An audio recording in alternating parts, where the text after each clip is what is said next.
주님께서 여러분과 함께 또한 사제의 영과 함께 루카가 전한 거룩한 복음입니다.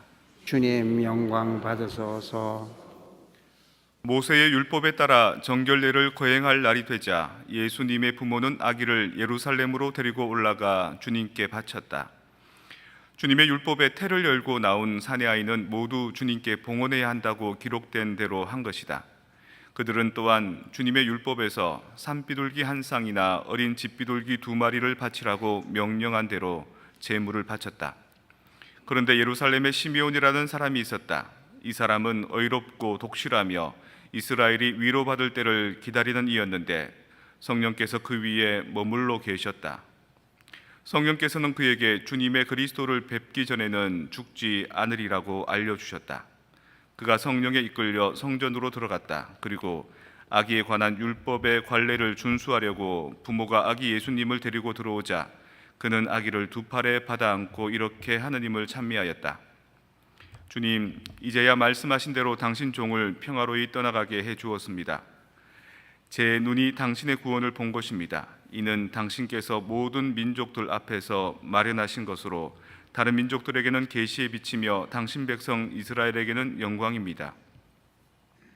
아기의 아버지와 어머니는 아기를 두고 하는 이 말에 놀라워하였다. 시므온은 그들을 축복하고 나서 아기 어머니 마리아에게 말하였다.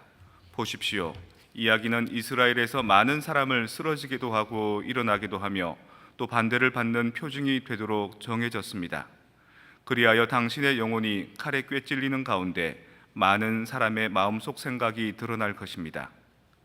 한나라는 예언자도 있었는데 푸누엘의 딸로서 아셀 지파 출신이었다. 나이가 매우 많은 이 여자는 혼인하여 남편과 7회를 살고서는 84살이 되도록 과부로 지냈다. 그리고 성전을 떠나는 일 없이 단식하고 기도하며 밤낮으로 하느님을 섬겼다. 그런데 이 한나도 같은 때에 나와 하느님께 감사드리며 예루살렘의 속령을 기다리는 모든 이에게 그 아기에 대하여 이야기하였다. 주님의 법에 따라 모든 일을 마치고 나서 그들은 갈릴레아에 있는 고향 나자렛으로 돌아갔다. 아기는 자라면서 튼튼해지고 지혜가 충만해졌으며 하느님의 총애를 받았다. 주님의 말씀입니다. 그리스도님 찬미합니다.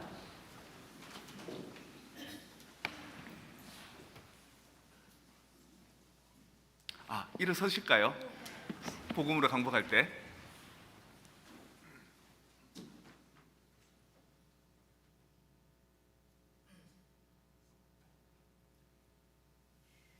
앉으십시오. 평화를 빕니다. 평화를 빕니다.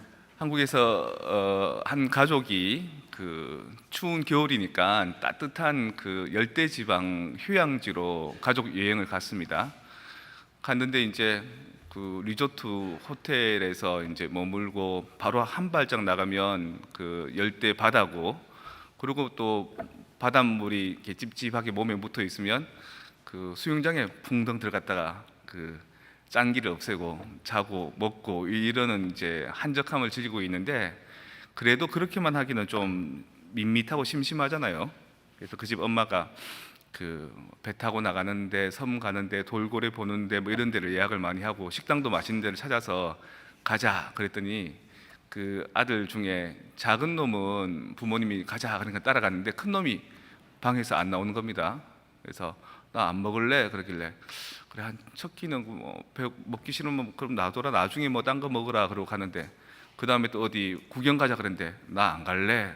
그게 계속 지속이 되더라는 거예요. 그래서 아버지는 이제 아내 눈치 본다고 이제 별 말을 못 하고, 엄마가 이제 큰아들을 불러가지고 너는 함께 어울리는 공동체성을 모르는 것 같다. 왜 가족 여행을 왔으면 가족과 함께 어우러지지 않고 방 안에서 그렇게 스마트폰만 보고 방에 처박혀 있느냐 뭐 이러니까 아들이, 큰아들이 하는 말이 내가 여기 따라와 줬잖아 이러더라는 거예요. 그래서 자기한테는 부모님과 같이 와준 게 큰 뭔가처럼 얘기하니까 그 엄마가 속이 확 상한 거죠. 그래서 가족여행 다시는 안 간다. 그리고 다시는 너 데리고 안 간다, 이런 이제 마음만 상해서 왔다 이런 얘기를 하더라고요. 예수님이 아까 얘기했던 그 집이 큰아들 같이 그런 말을 잘합니다.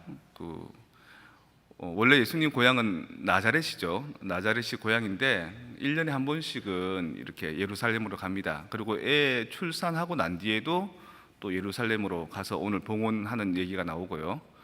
그래서 이제 그렇게 명절을 지내러 왔다 갔다 하는데 한 번은 갈 때 이렇게 갔다가 돌아올 때 꼭 자기 자식 손잡고 안 가잖아요.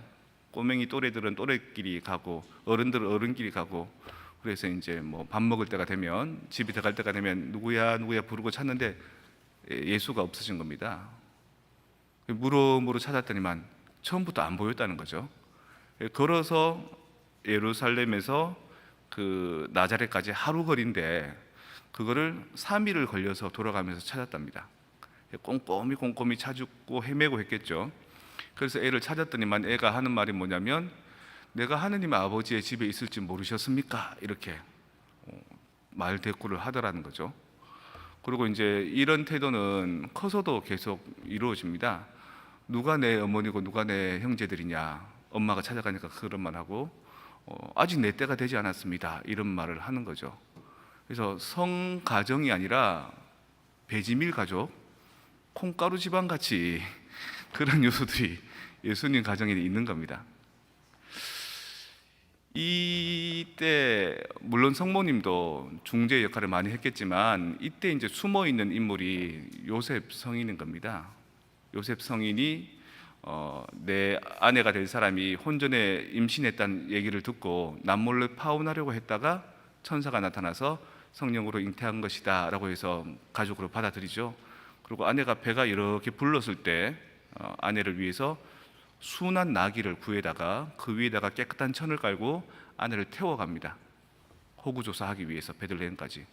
그리고 거기에서 묵을 집이 없을 때 가장의 기지를 발휘해서 마구간 동굴로 들어가서 애를 받아냅니다. 묘사는 안 됐지만 탯줄도 자르고 물도 끓이고 뭐 이런 거 다 했겠죠. 그리고 거기서 아기를 출산하고 난 뒤에 또 천사가 나타나서 헤로데가 이 아이를 해치려고 한다. 그리고 벌써 무고한 아이들이 막 희생되기 시작하는 거죠. 자기가 왕인데 그 왕자를 노릴 씨앗 싹을 잘라버리기 위해서. 그래서 그 에집트까지 피신시키러 데려간 것도 누구였을까요? 요셉입니다. 데려오고. 그러고 난 뒤에 요셉은 성경에서 사라져 버립니다. 어땠다 저땠다 말이 없습니다. 미술가들은 역사적으로 그렇게 요셉을 그립니다. 아주 수염이 덥수룩하고 지팡이 짚고 있는 노인의 모습으로. 왜? 성모 마리아가 평생 동정이시기 때문에 그 동정성을 훼손할 수 없는 나이 많은 성적 능력이 없는 노인으로 이렇게 묘사를 시키는 거거든요. 그래서 요셉이 일찍 죽었다라고 얘기하지만 제가 보기에는 그렇게 가족을 위해서 헌신하고 희생한 그 요셉이 일찍 명을 다하지 않을 수 없는 겁니다. 가끔 신문상에 보면 어떤 사람이 자살을 했는데 그냥 죽지 않고 자기 일가족을 다 몰살시키고 자기도 죽었다 이런 얘기가 나옵니다. 근데 그런 거 보면 우리는 쉽게 아이고 나쁜 놈, 저 셋대같이 어린 자식들은 왜 죽이노? 지 가족들은 왜 해코지 않어? 지만 죽지 이렇게 얘기하거든요. 근데 그 가장은 어떻게 생각하냐면, 내가 가고 나면 이 식솔들 누가 건사하나? 누가 지키나? 누가 태케하나? 그게 한 짐인 겁니다. 궁지에 몰리다 보니까 그래 내가 죽으니까 이 사람들 돌볼 사람이 없으니까 이 가족도 같이 데리고 가자. 그렇게 되는 거죠. 가끔씩 집에서 키우는 가축들, 짐승들이 새끼 낳아놓고 지 새끼 잡아먹는 경우 있습니다. 왜 그러냐? 사람들이 와서 자꾸 쳐다보고 손 타고 그러면 불안해서 내 속으로 난 새끼지만 내 뱃속으로 다시 집어넣는 겁니다. 아마도 삶의 환경이 열악하고 더 이상 어떤 해결 방법이 없을 때 어떤 동물들은 사람을 포함해서 그런 선택을 하는 것 같습니다. 요셉 성인에게 그런 순간이 없었을까요? 헤로데 왕이 추격해오고 그야말로 주변 사람들이 쳐다보고 온갖 어려움과 역경들이 있을 때 아이고 못 살겠다, 죽자, 나만 못 가고 우리 가족들도 다 데려가자, 그런 마음 없었을까요? 여러분들은 그런 순간 없었습니까?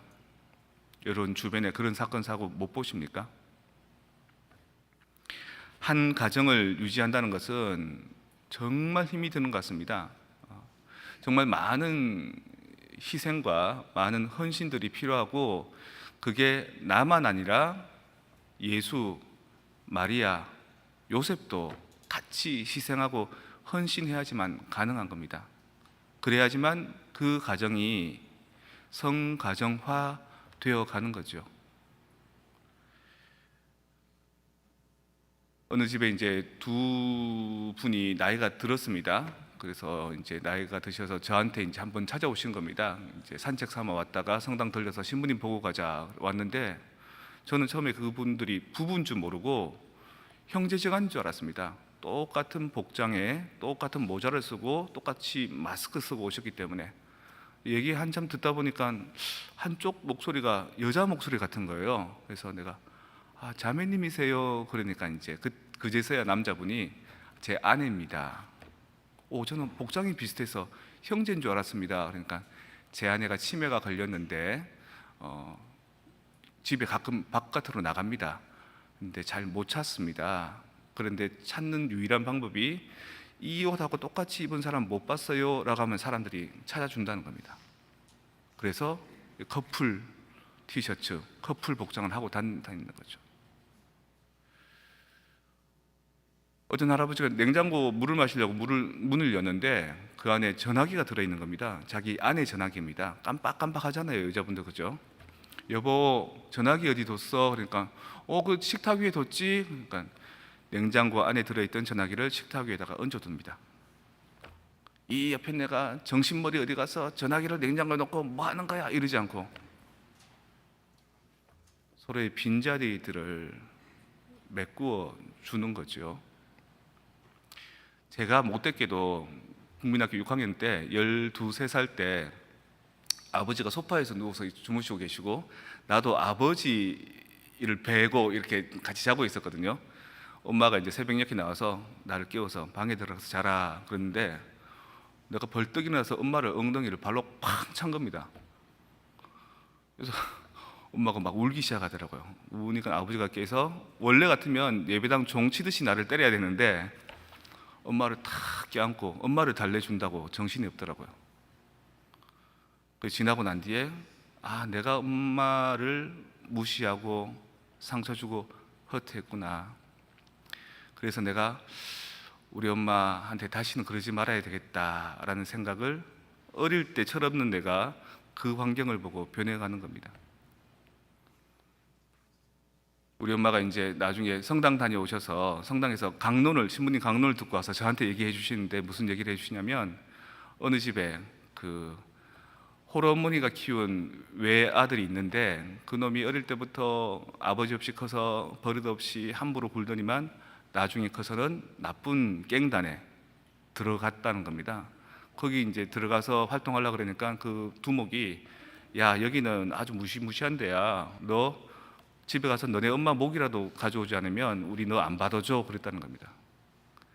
이 막대 먹은 자식이 엄마를 해치고 엄마 목을 들고 가는 거죠. 아무리 흉악한 놈이라도 지 엄마 목을 끊어서 가는데 마음이 어떻겠습니까? 그죠? 허겁지겁 가다가 쫙 엎어진 겁니다. 엄마 목이 대굴대굴대굴 구르는 거죠. 그걸 다시 짚고 가려고 하는데 엄마가 그러더라는 거죠. 목만 남은 엄마가, 얘야 다칠라, 천천히 가라. 이 성가정도 어릴 때 예수님의 철없는 이야기, 아내의 핸디캡, 아버지의 그 고생, 이것들이 서로의, 예수의, 마리아의, 요셉의 희생과 헌신으로 성가정이 되었던 것처럼, 우리도 교육받지 못하고 성숙되지 못하고 정서적으로 불안정할 때는 서로에게 hurting each other 하는데, 그것이 조금씩 무엇으로? 나의 헌신으로, 나의 희생으로, 그리고 올바른 교육으로 그것이 자꾸 빌드업 돼 가야 되는 겁니다. 여러분 가운데도 우리 가족 다 어떻게 한꺼번에 갔으면 좋겠다 싶을 때가 있었을 겁니다. 요셉 성이도 그랬을 것처럼, 하지만 그 모든 것들을 내 새끼 바라보면서 참자, 내 식구들 생각하면서 조금 더 견디자, 그렇게 이곳에서 자리 잡고 뿌리 내리고 열매 맺어간 인생들 아니겠습니까? 그래서 올 한 해 또한 녹록치 않고 편치 않았겠지만 그것들을 잘 참아내고 잘 건사하고 그리고 어려운 고비들을 잘 넘겨주신 여러분들에게 축복 있기를 바랍니다. 그리고 그 축복이 바로 성가정이라는 롤 모델을 통해서 내년 한 해에도 훨씬 더 좋은 결실을, 더 좋은 건강을, 더 좋은 화목을 맺기를 바랍니다. 성탄절 아직 끝나지 않았습니다. 성탄 8부 축제라 그럽니다. 성탄절부터 8일 동안 똑같이 성탄절을 지낸다 그러거든요.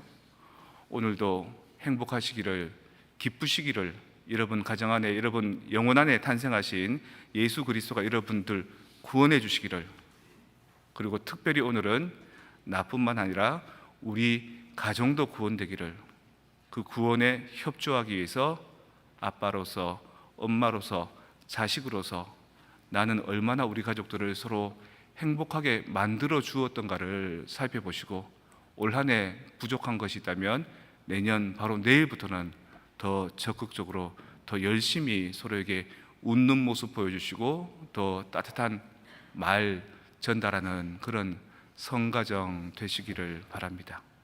새해 복 많이 받으십시오.